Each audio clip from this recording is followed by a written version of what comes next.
Hola, nos encontramos en la serie Visión. Continuamos con el estudio que hemos llamado Conquistando tu Tierra Prometida.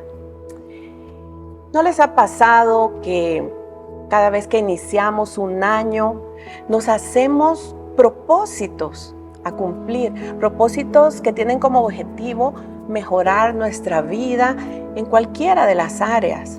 Nos hacemos propósitos en mejorar nuestra salud, en mejorar nuestra economía, en mejorar esas relaciones significativas especialmente.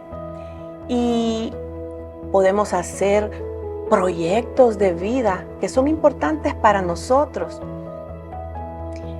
Y vamos y los hacemos, pero a medida que pasan los meses, nos damos cuenta que esos propósitos que escribimos a inicio de año o que tal vez los pensamos que los queríamos hacer, no hemos hecho nada. Ha pasado el tiempo y aún no lo hemos hecho.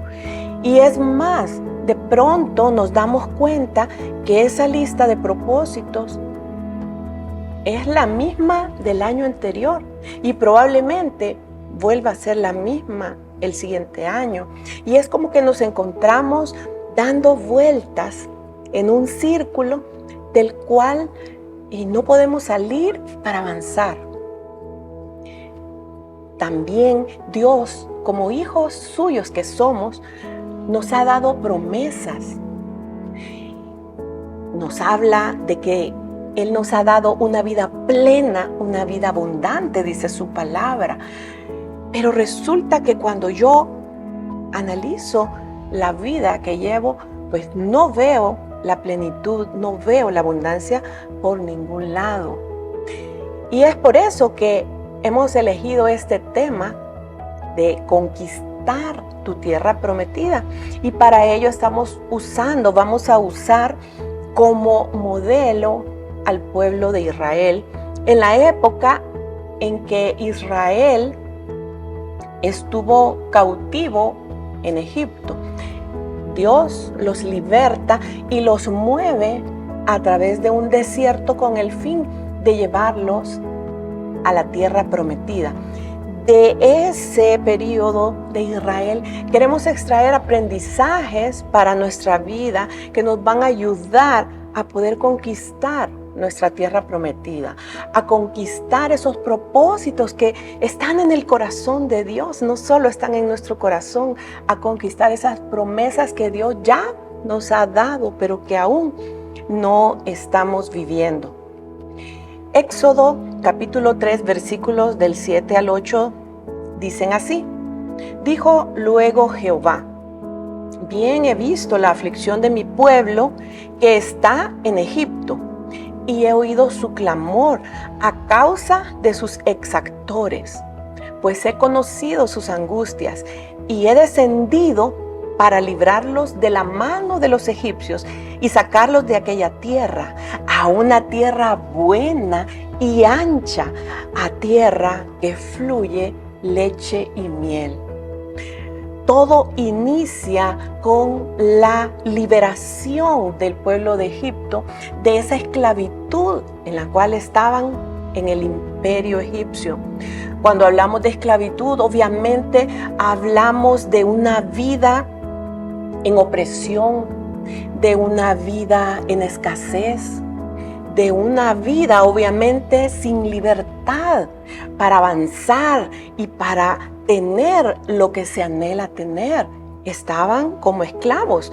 Y dice el texto que Dios escuchó su clamor y dice que los va a librar de la mano de los egipcios. No solo los va a librar, sino que los va a llevar a una tierra buena, a una tierra ancha, donde fluye leche y miel. Eso es sinónimo de una tierra fértil, de una tierra que da fruto abundante.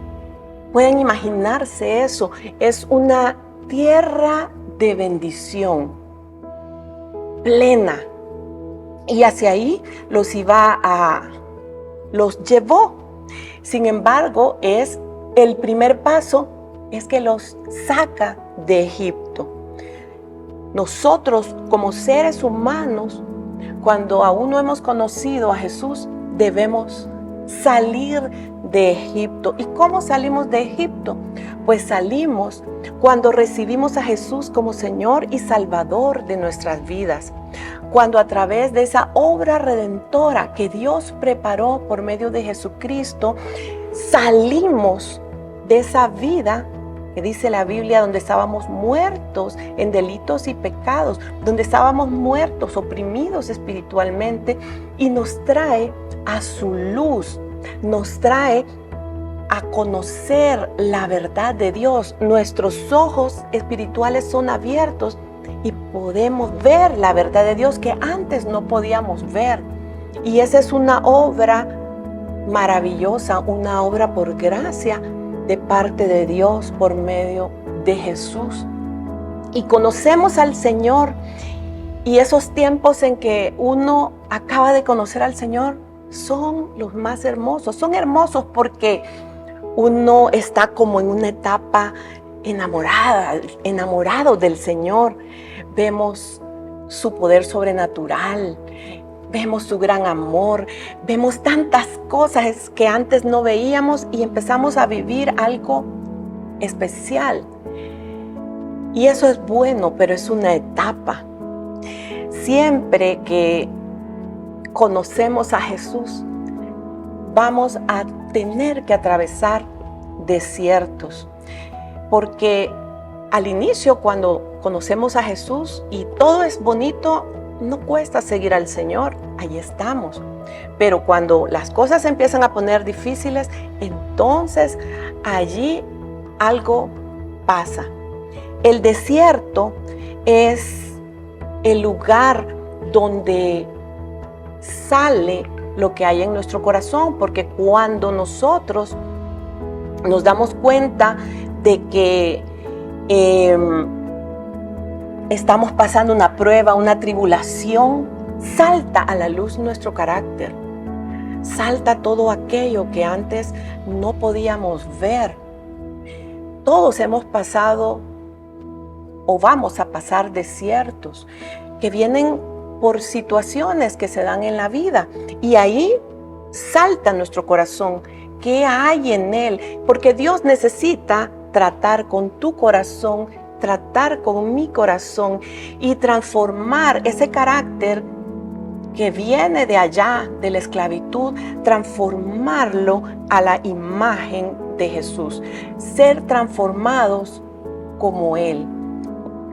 Y para eso nos lleva al desierto.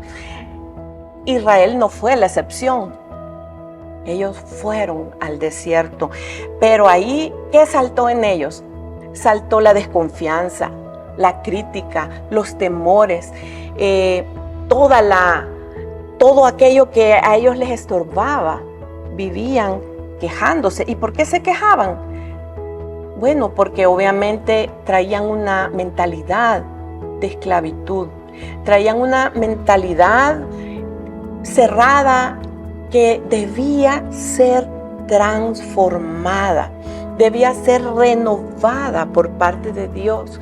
Y no solo debía ser transformada su mente, sino que también en el desierto Dios nos capacita, nos hace crecer para poder enfrentar a los enemigos. Entonces Israel en el camino se tenía que enfrentar a enemigos, y para eso ellos debían ser capacitados. Dios les dio un tiempo para que cambiaran su mentalidad, para que pudieran ser transformados. Y después de 2 años que habían pasado, desde que salieron del desierto de Egipto hasta este momento, están ya cerca de la tierra que fluye leche y miel, y mandan a 12 espías. Estos espías regresan con un reporte, y veamos lo que nos dice Números 13 del 26 al 32.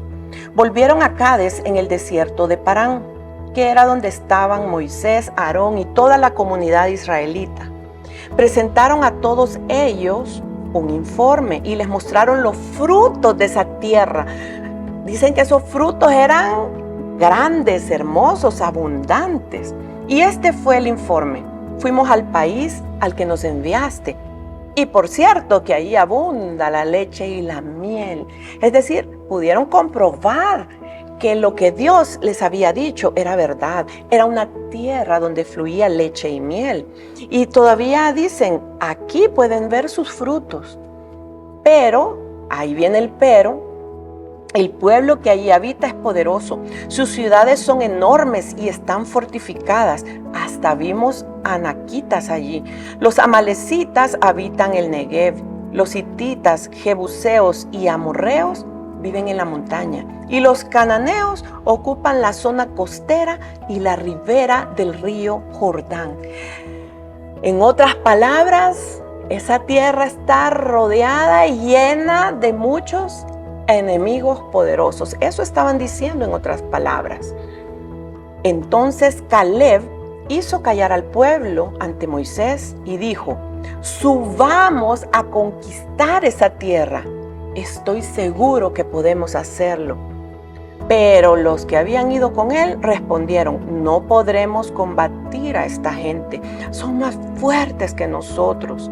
Y comenzaron a esparcir entre los israelitas falsos rumores acerca de la tierra que habían explorado y decían: la tierra que hemos explorado se traga a sus habitantes y los hombres que allí viven son enormes.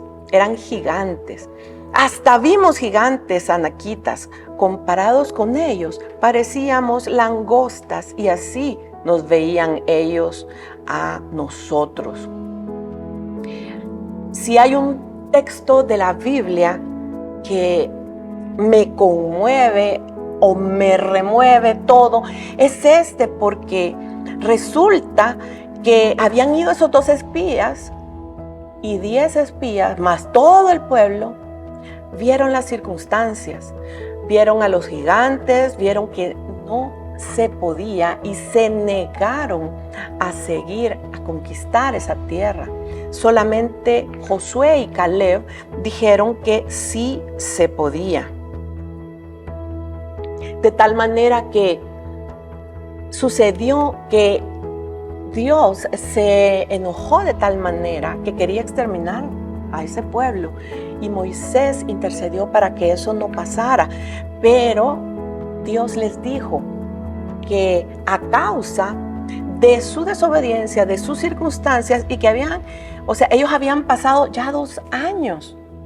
Habían pasado 2 años y ellos seguían con la misma mentalidad. Y a causa de eso les dijo que ellos no iban a conocer esa tierra, que ellos no iban a ser personas que lo iban a conocer. Imagínense qué tremendo eso. Porque ellos habían sido personas de las que Dios, con mano poderosa, con milagros, con prodigios, los había sacado de de Egipto, con milagros y prodigios. Vieron el mar rojo abrirse. Y pasa el tiempo, 2 años en el desierto, habían visto el poder de Dios.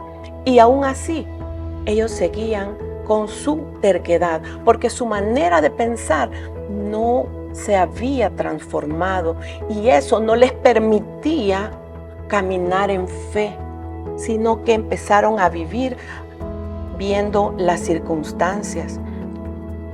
A Israel le tomó toda una generación cambiar su mentalidad, porque la constante de ellos era la desobediencia y la rebeldía.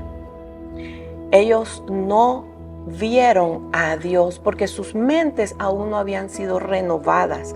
Romanos 12:2 nos habla de la renovación de la mente. Dice: no se amolden al mundo actual, sino sean transformados mediante la renovación de su mente. Así podrán comprobar cómo es la voluntad de Dios, buena, agradable y perfecta. La renovación de nuestra mente es fundamental para poder conquistar nuestra tierra prometida. Y recuerde que así como pensamos, así hablamos, así sentimos y así actuamos. Por eso la Biblia es clara en la importancia de la renovación de la mente. Entonces, permítame compartirle 4 consejos para cambiar la mentalidad, porque eso es muy importante, es algo vital para salir del desierto. En primer lugar, hay que cambiar la mentalidad de que mi futuro lo está determinando mi presente y mi pasado. O sea, la mentalidad de Israel siempre era estar viendo para atrás, el pasado. Mire lo que dice Éxodo 16:3. Y los hijos de Israel les decían: ojalá hubiéramos muerto a manos del Señor en la tierra de Egipto, cuando nos sentábamos junto a las ollas de carne, cuando comíamos pan hasta saciarnos, pues nos habéis traído a este desierto para matar de hambre a toda esta multitud. Ellos preferían estar anclados al pasado, anhelando regresar, a pesar de que era un pasado de opresión, de esclavitud. Y esa era la constante, estar recordando el pasado. Y cuando veían las obras del presente, el maná que caía, que Dios se los enviaba, se quejaban de Dios, se quejaban de Moisés, se quejaban del maná, de todo se quejaban, de tal manera que ellos no podían ver al futuro, ellos no tenían visión. Dios había sido claro desde el inicio, porque les dijo que los iba a llevar a la tierra que fluye leche y miel. Esa era la visión. Pero esta generación nunca hizo suya esa visión. No podían ver adelante porque estaban atrapados en el pasado y quejándose del presente. Proverbios 29:18 dice: donde no hay visión, el pueblo se extravía. Y eso es lo que les pasaba. Ahora preguntémonos nosotros si estamos anclados al pasado. Si tenemos frases como cuando decimos: mire, yo toda la vida he hecho así las cosas y así las voy a seguir haciendo. O decimos: es que mi papá, mis papás, mis abuelos lo hicieron de tal manera y por eso yo lo hago de la misma manera. Y puede ser que ellos nos han enseñado cosas buenas, pero también puede ser lo contrario. Y aquí lo importante es hacer las cosas a la manera de Dios, a su manera, renovar esa mentalidad. Y en el presente, por supuesto que vamos a estar rodeados de circunstancias adversas. Podemos ver adversidad en la economía, en la estabilidad de los países, que podemos decir: no tengo dinero para hacer tal proyecto o tal emprendimiento. Puede ser que es la verdad, pero no es nuestra verdad. Esas son las circunstancias y nosotros como hijos de Dios no dependemos de esas circunstancias, sino que dependemos del Señor y nuestra realidad está amarrada a Él. Y para Él los recursos no son problemas.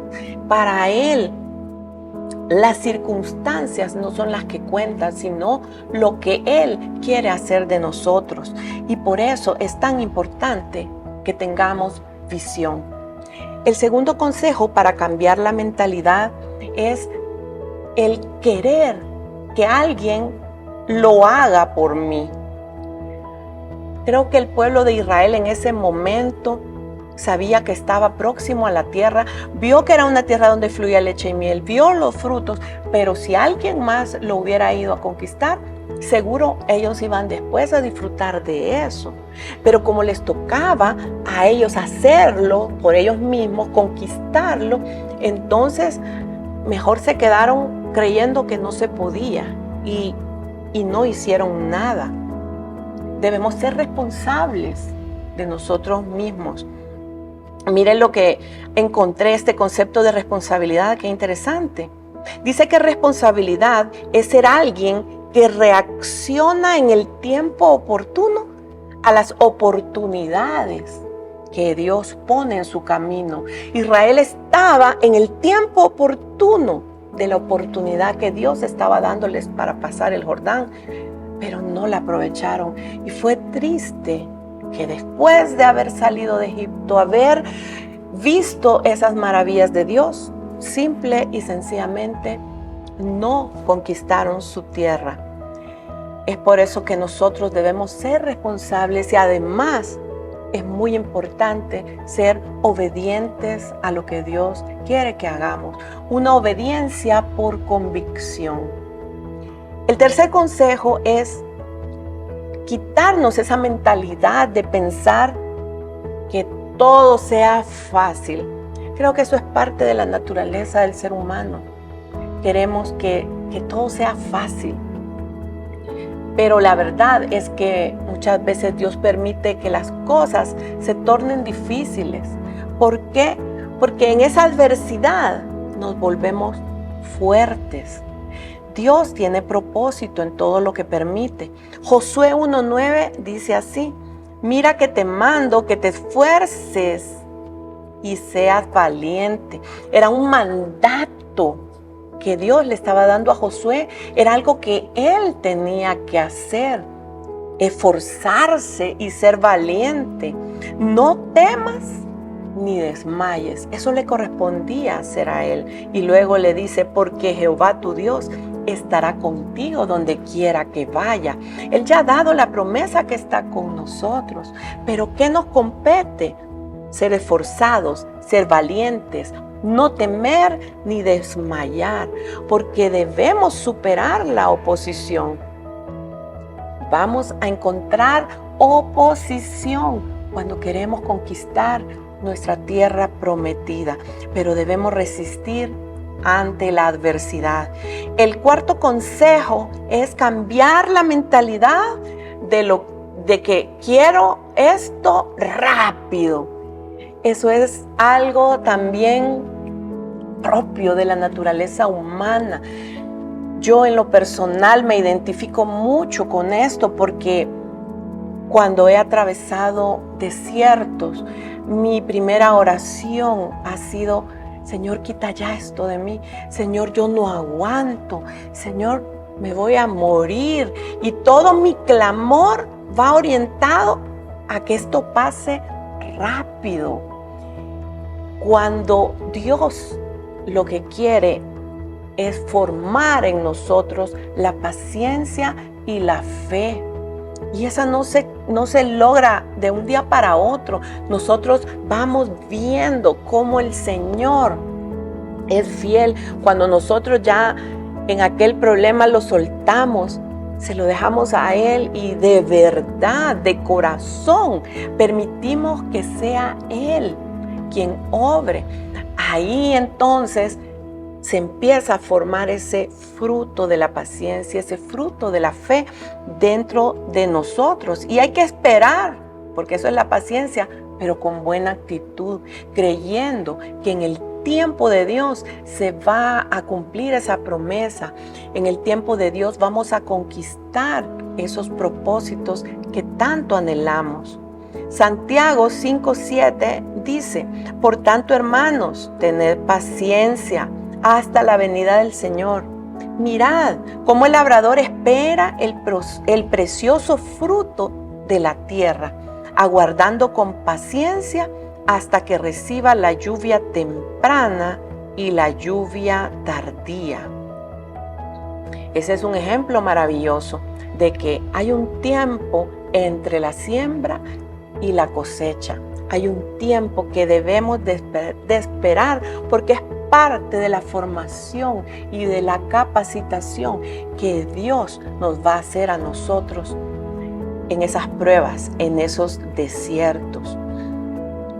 Y Josué y Caleb fueron esos hombres que habían cambiado su mentalidad, esos hombres que no veían las circunstancias, sino que veían a Dios. Y En el desierto, pues obviamente es una etapa de procesos, benditos procesos, porque si nosotros sabemos aprovecharlos y cooperar con el Señor, en ser dóciles, en sujetarnos a Él, en depender de Él, entonces esos procesos se van a cortar, no se van a alargar tanto como le pasó a Israel. Miren lo que dice Deuteronomio 1, del 1 al 3. Estas son las palabras que Moisés dirigió a todo Israel en el desierto al este del Jordán, es decir, en el Arabá, frente a Suf, entre las regiones de Parán y de Tofel, Labán, Haserot y Disaab. Por la ruta del monte Seir, oiga esto, hay 11 días de camino entre Horeb y Cades Barnea, dice el versículo 2.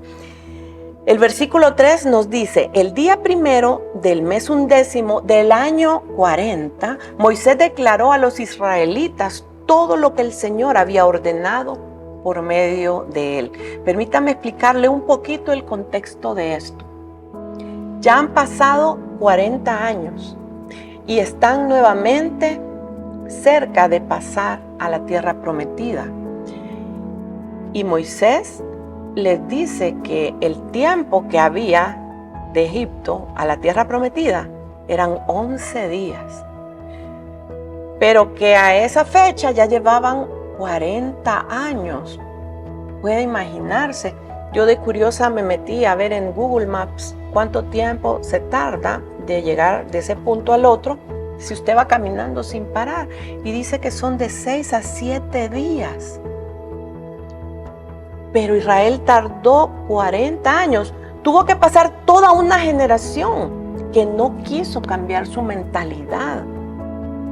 Y es por eso que es tan importante que nosotros cooperemos en el proceso. Le digamos al Señor con toda sinceridad: yo no entiendo, pero creo en ti, confío en ti, que estás haciendo algo bueno en mi vida. Yo no aguanto en mis fuerzas, pero en tus fuerzas puedo aguantar, porque voy a ver algo bueno, porque voy a ver esas promesas cumplidas. Esa debe ser nuestra oración, una oración que viene de un corazón quebrantado, un corazón en el que uno comprende que el yo debe morir, el orgullo debe ser botado y darle paso a la humildad y a la dependencia de Dios. Eso es lo que finalmente produce el desierto, un quebrantamiento, un decir: de verdad, yo si mi vida no tiene a Dios, pues ¿para qué la quiero vivir? No sirve de nada, no vale de nada, porque aprendemos que en esa dependencia de Dios lo tenemos todo. Logramos llegar a nuestra tierra prometida, que es el tercer paso, que es cruzar el Jordán. Ellos llegaron con esa nueva generación, una generación diferente, y Dios les da las instrucciones de cómo van a pasar el Jordán, que al otro lado está la tierra que fluye leche y miel. Y el Jordán se cruza con el arca por delante. Miren lo que dice Josué 3, del 1 al 4. Josué se levantó de mañana, y él y todos los hijos de Israel partieron de Sittim y vinieron hasta el Jordán y reposaron allí antes de pasarlo. Y después de 3 días los oficiales recorrieron el campamento y mandaron al pueblo diciendo: cuando veáis el arca del pacto de Jehová vuestro Dios y los levitas sacerdotes que la llevan, vosotros saldréis de vuestro lugar y marcharéis en pos de ella. Mire qué hermoso. Esa fue la instrucción clara del Señor, a fin de que sepáis el camino por donde debéis ir. ¿Qué representaba el arca del pacto? Representaba la presencia del Señor. Cuando somos personas quebrantadas, dependemos completamente del Señor y habitamos en su presencia. No damos un paso por nuestra propia cuenta, por nuestro propio ego, vanidad, orgullo. No, sabemos que en las grandes decisiones, en las pequeñas decisiones, en las grandes cosas, en las pequeñas, en los grandes propósitos y aún en aquellos propósitos chiquitos, debemos ir con el Señor por delante. Solo así se cruza el río Jordán hacia la tierra donde fluye leche y miel. No hay otra manera, y eso es lo que tomamos de aprendizaje del pueblo de Israel en todo el proceso. Dios cumplió. La primera generación no lo vio porque ellos lo decidieron así. Estaban demasiado arraigados a una mentalidad de esclavos, una mentalidad empobrecida, una mentalidad de escasez. Y les fue demasiado difícil ser transformados. Pero su nueva generación fue una generación diferente, una generación que sí creyó que ellos podían conquistar su tierra prometida. La Biblia narra cómo el pueblo pasa a través del río Jordán, pasan en seco, y de allí vienen las conquistas. Pero lo maravilloso de esas conquistas es que Dios ya estaba con ellos. Dios era su eje, su centro, y Dios les daba las estrategias para conquistar cada ciudad y tomar posesión de esa tierra que Dios ya les había dado. Así es que aprendamos de eso y nosotros pongamos delante del Señor nuestros propósitos, esas promesas especiales, específicas que un día recibiste, y métete en ese proceso. Dile al Señor: si tú no vas delante de mí, yo no voy a ningún lado. Dígale al Señor: tú has prometido esto, Señor, yo lo creo y voy a caminar en fe. Sin fe es imposible agradar a Dios. Debemos dar pasos de fe que demuestren que nosotros estamos creyendo en Él. Y estos son pues los aprendizajes que tomamos. Son historias muy ricas de las cuales hemos tratado de tomar algunas cosas, pero esperamos que sea de mucha bendición para tu vida y que vayas y conquistes tu tierra prometida. Bendiciones, y te esperamos la próxima semana en el foro. Cualquier pregunta que tengas nos la puedes hacer llegar por medio de YouTube o de cualquiera de los canales que hay en nuestra iglesia. Bendiciones y hasta la próxima.